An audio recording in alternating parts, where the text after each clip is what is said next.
Assalamu alaikum, hürmetli seyircilerimiz. Millet telekanalında haberler vakti. Studiyada men Muhammed Zikiriya çalışam. Milli leyhalarının amelge keçiriligi Sochida buyuk forum o'tkazildi. Kahramanlarının qatarasını anıp Ahmedjut'ta Afganlar ordular çıkarılığının 30 yıllığına bağışlanğan sergi açıldı. Rusiyada teatr yılı ilan etildi. Kırımda kaç teatr çalışmakta. Yakılgan koylar Qıpuda da qatıra tedbirleri keçti. Mantık ve tuşucunu güçleştirmek, santraç oyunu nenen muhim. Bu ve diğer haberler haqda bizim yayınımızda. Milli leyhalarının amelge keçiriligi Sochi şehrinde o'tkazilgan Rusiya investitsion forumunun esas mevzusidir. Forumda Qrimdan kelgan heyet de iştirak etdi. Onun yol başçısı Sergey Aksyonov pavilyonlarda endi sonki 5 yıl davomida regional iqtisodiyot erishmalarini aks etgan sergi stendi taqdim etildi. Qrimning Vazirlar Shurasi Cumhuriyetda logistik kompleks quruculigini bo'yicha anlaşma tuzdi. Oğa 1 milyarddan ruble masraf etilecek. Qrim yolbaşçısı turizm sahasında işbirlik haqdagi anlaşmalarını imzaladı. Visiha imzalanuvi merasimlerde Rusya Federatsiyasının hakimiyet reisi Dmitriy Medvedev bulundu.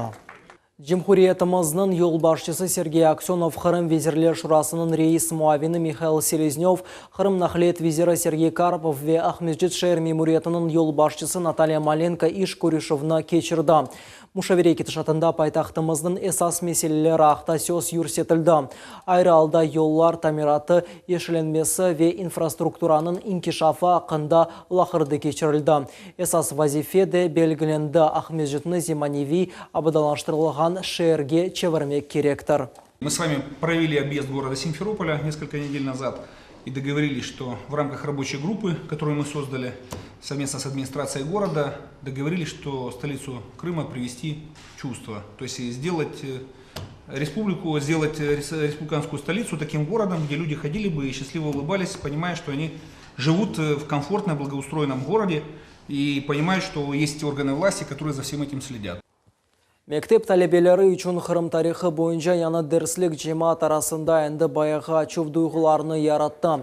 Ekspertlarning fikrlariga ko'ra, Rossiyalik jamoatchilik federal seviyada birlashtirici temel araştırmak kerakligini erishdi.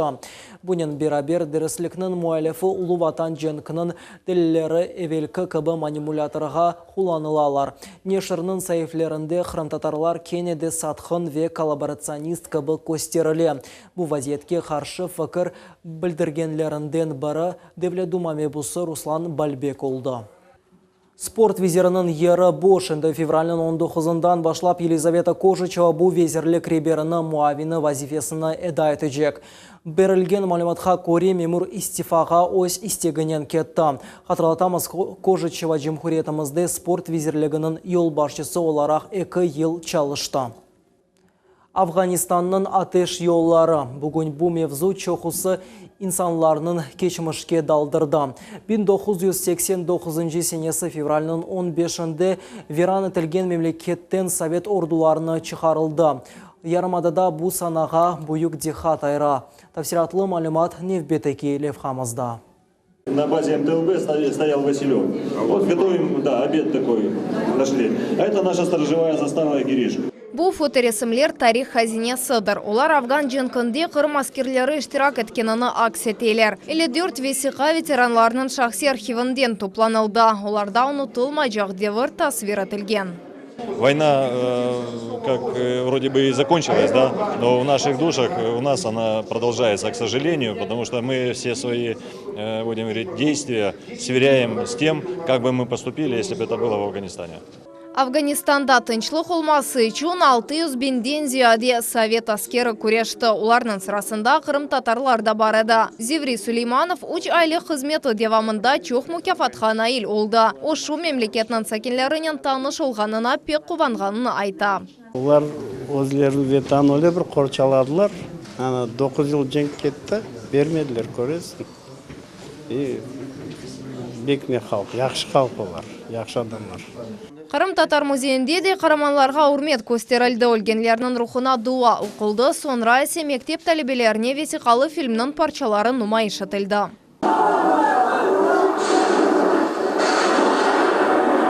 Арби әрекетлерде 6000-ден зияде Қырым сәкені іштирак еткен ады. Олардан 200-ге яқыны елі қолды ярмадамызның үш сәкені ғайып oldu. Сақалғанлар есе қықы жесірлік ве қараманлық нумынесі олдылар. Фатиме Сейдаметова, Дмитрий Низовой, Милет Ичун.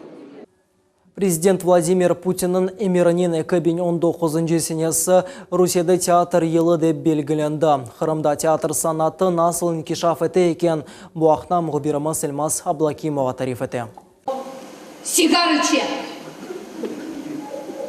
Спектакльні сейреткенде Серджи Дүния қалабалығындан ратлана. Пайтақтымызда 4 театр чалыша. Оларының бірі яқында 200 яшыны толдырacak. Bu Горький адына Қырым академик театры. Оның 6 дәнет сана мейданы бар.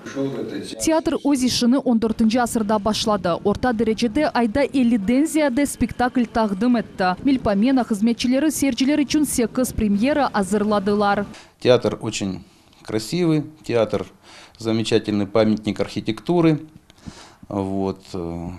Есть, конечно, как в любом учреждении с таким сроком жизни, определенная масса проблем, вот, ну, с которыми, благодаря, конечно, руководству Министерства культуры, руководству республики, мы справляемся. Еш Серджилер үшін шеріміздің мерkezінде Қоқлалар театрының яны 5 қатлы бинасы құрула. Якын вақытта яны бұйық сана азыр олacak. Анда 2 актлық шылкунчик спектаклі тағдым етілечек. Будет в театре кафе, будет музей, где можно будет пройтись, посмотреть во время перерыва антракта и потом продолжить уже просмотр дальнейшего спектакля. Начало строительства в декабре 2017 года началось. И по плану планируем завершить в декабре этого года. Құрыжылық девамында спектакльлер Горький адына театрының кичік санасында кече. 4 актердан ибарет олған трупа тек кечкенсене 8 ю спектакльні көстерді. Қоқлалар театрының мудері бұл қадар актер шымдылік етерлі, ама яны биназыр олған сон трупа кенлешечек деп ишандыра. Бұл есе Қырым Жұмхуриятының Девлет академик музыкалы театры. Кечкен сене күзде театр 64-нче мевсімні açты. Серджилерні чешіт саналаштырмалар кувандыра. Классик опереталардан ве мюзиклерден рок-опералар ве музыкаль бала масаларына ачы. Февраль айында 2 бұйық премьера. 3 мушкетера, мюзиклы ве роман о девочках спектаклі бекленілі. Қырым татар академик театры дүнияда екенедір. О Қырым татар санатыны ве медениетіні яқшы білгенлерге өз қапуларыны ача. Халқара театраль фестивалерінде иштирак еткені себебінден Қырым татар театры ақта Жұмхурияттен тыш ерлерде де білелер. Ел театр яны спектакльлер чықара. Çok merasımlar hazırlanacak kısmet olsa. Birinciden mına kısmet olsa premyera olacak 21 fevral günü Kafesteki Uyriyet Çobanzade yazıcımız yazdı bu spektaklini, dramaturg Çobanzade. Bek bir yaxşı spektakl, monospektakl bu eksperiment boyunca olacak.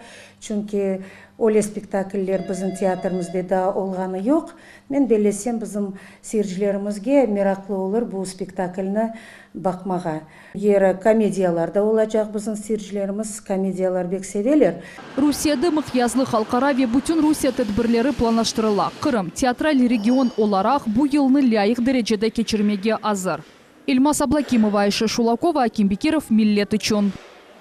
Мобиль бағының 15 қошма база станциясы елінің сонына Жақмезжет Ял-Тахяр трассасы бойы ерлештірілежек. Бұақта Қырым Жұмхурияты ичкі сиясет малюмат ве бақ визиры Сергей Зырянов хабер етті. До конца года новые появятся в количестве 15 штук на протяженности трассы Симферополь-Форос. Вот.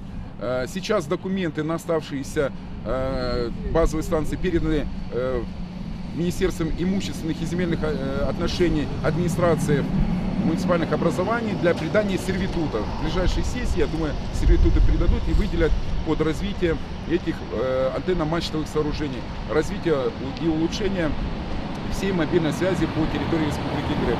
Яны база станциялары сезбағы МДЭК ве УЧД стандартларына малюматны мобиль шекілді еткізілуіне имкан бережек.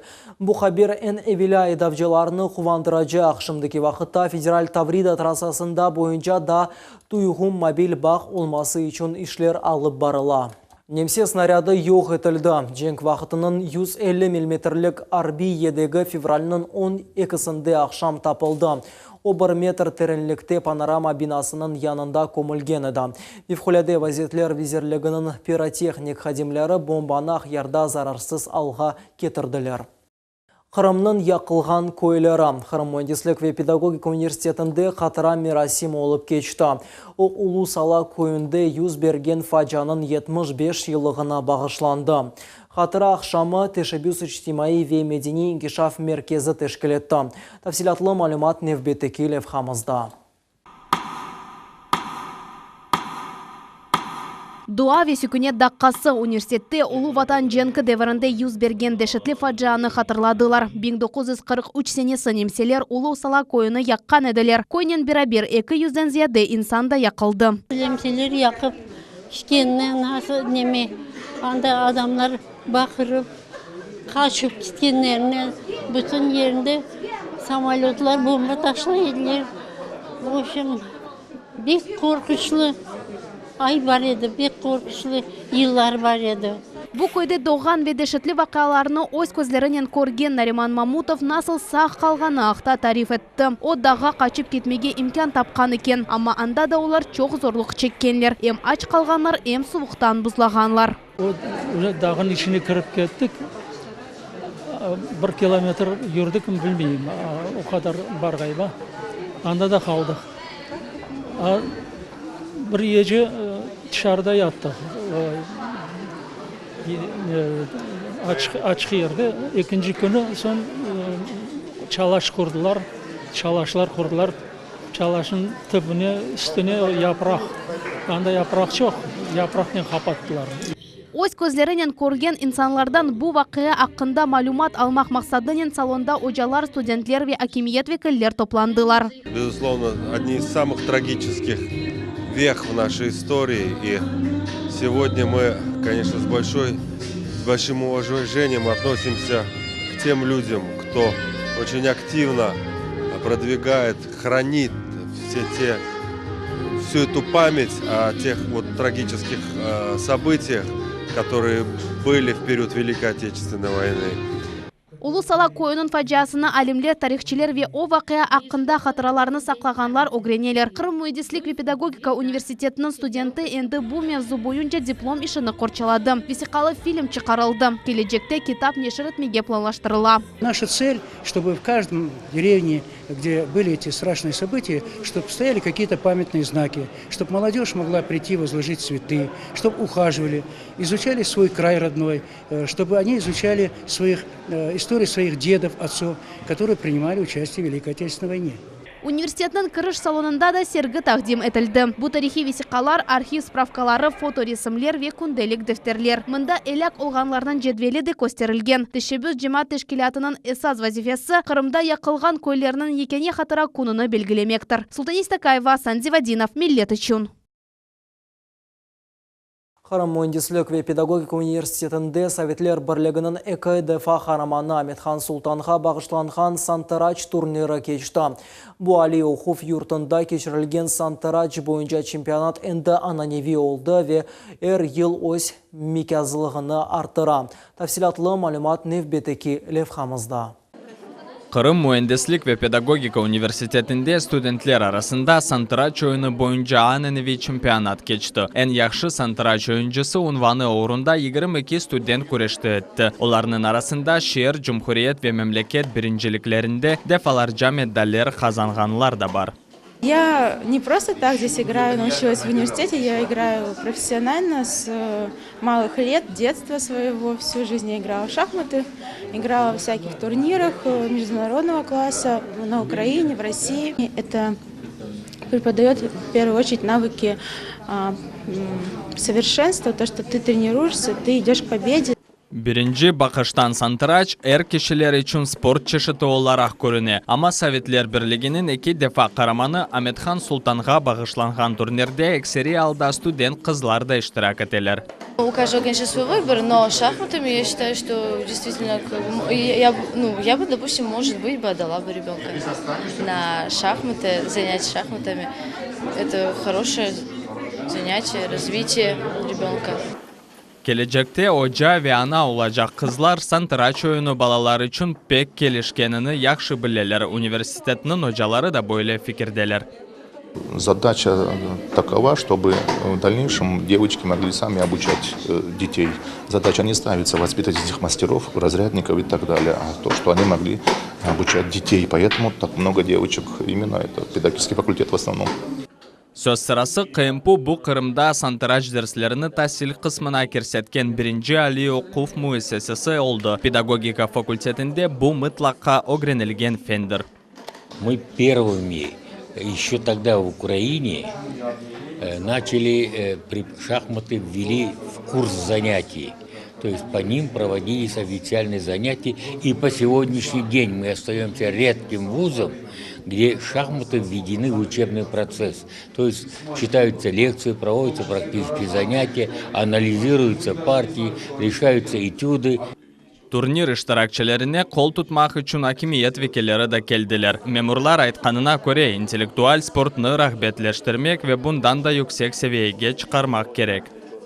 Как только мы доведем, скажем так, наш турнир до общереспубликанского уровня, я думаю, будет масса студентов, которые будут заинтересованы принимать в нем участие, потому что это не только популяризация в СМИ, да, но и в целом для будущего работодателя, я думаю, будет намного интереснее общаться со студентом, который не имеет не только профильное образование, но и также имеет определенные достижения в такой игре, как шахматы. Bu hem güç hem de akıl. Bunu da 2000 yıl evvelsi kademi hükümdarlar da anlaydılar. Bir zamanları santraç oyunda kazanılgan galibe takdirlerini bilgileydi. Endi ise bu tek eğlence ve fikir yürütümünün yaxşı idmanıdır. Enver Abliziz, Vladislav Kravtsov, millet için. Yanı imkanlar Vernadskiy adına Kırım Federal Üniversitesi'nde ilmi tadqiqi laboratoriya açıldı. O ekologik monitoring ve tabiat resurslar keyfiyetini teşkil. Yani aletler etraftaki muhitni keyfiyetini belgilemege imkan veriyor. Те специалисты, которые после окончания вуза имеют практические навыки работы с таким действительно высокотехнологичным оборудованием, да, они всегда востребованы на рынке труда и будут давать им возможность работать не только на нашем полуострове, да, но и по всей территории Российской Федерации, возможно, за рубежом. Но лучших специалистов мы не будем отпускать никуда. Kırım'da onlayn kazino teşkil etken 11 adamға ceza tayinlenecek. Cinayet evvelki anlaşma tezlövünden başlanğan edi. Tadqiqat tasdiqlav bazasının topladı. Bir sıra ekspertizalar geçirdi.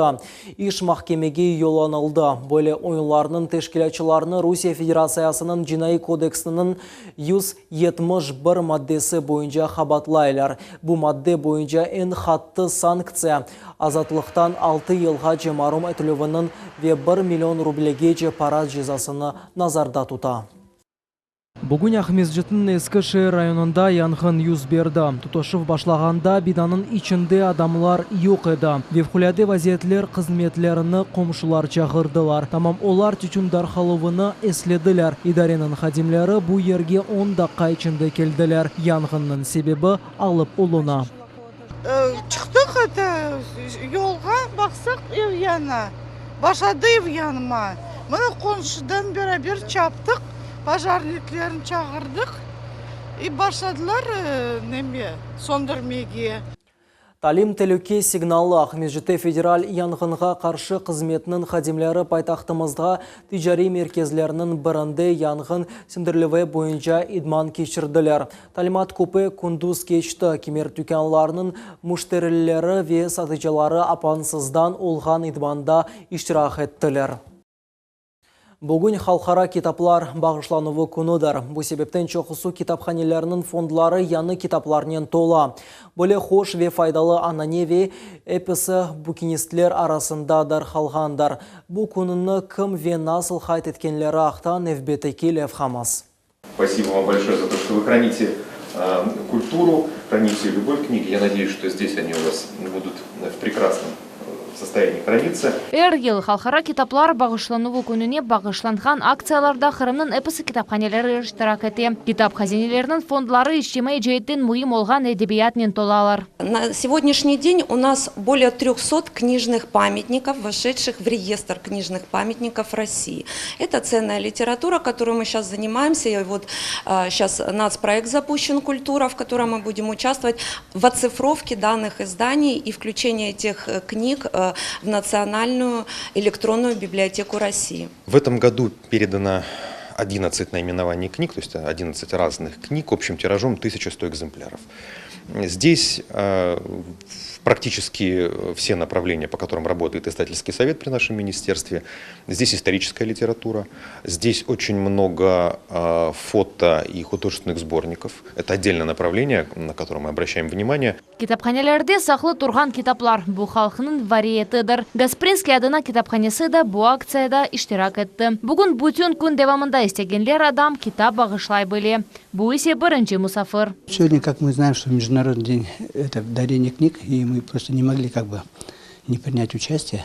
Бұл байрамға есе қошмаға істегенлер аз олмады. Сесленгенлер арасында жемат әрбаплары, студентлер ве оқыйчылар олдылар. Оларның әрбірі китап бағышлады. Вы знаете, наверное, с самого образования библиотеки Гаспринского в 1990 году, вот с того дня нам стали дарить книги. Почему? Потому что был брошен клич, когда библиотека организовалась, попросили всех наших соотечественников, попросили неравнодушных людей приносить, дарить книги для того, чтобы пополнился фонд библиотеки Гаспринского. Китап әр заман актуальдыр, чүнки тәсіл ве білгі әрбір инсанға мұвафақетке ерішмеге имканлар ача. Бұл күні бірінші невбетте балаларға ве имканлары сынырлы олғанларға китаплар бағышлана. Bizim телевизион тақымымыз әхмеджетлерге бойле суал берді. Сізге китап бағышланғанлар чоқмы ве сіз озыныз китапларны сық бағышлайсыз мы? Я предпочитаю их не дарить и не покупать, потому что сейчас можно все скачать. Мне в основном исторические,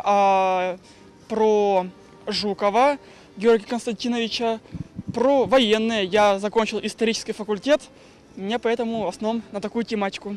Скажите, пожалуйста, а вы сами вообще дарите книги? Да, часто дарю. В основном Кинга. Мне часто дарят мои родители, да, и я люблю делать подарки. Ну, не часто, скажем так. Книги в наше время не принято уже, что ли, дарить. Я дарила книги один раз, а мне нет, не дарили. Потому что я читать не люблю. Китаплар бағышлануы күні халқара байрамдыр. Оның терен манасы адамларының қалбінде ер тапа. Китапларны бағышланыз. Бұл ән яқшы бақшыштыр. София Шукурова, Севиля Меметова, Владислав Кравцов, Миллет үшін. Бұл нұқтада яйнымыз сонына етті. Милет телеканалından айрылманыз, ақшамлар раат кечсін.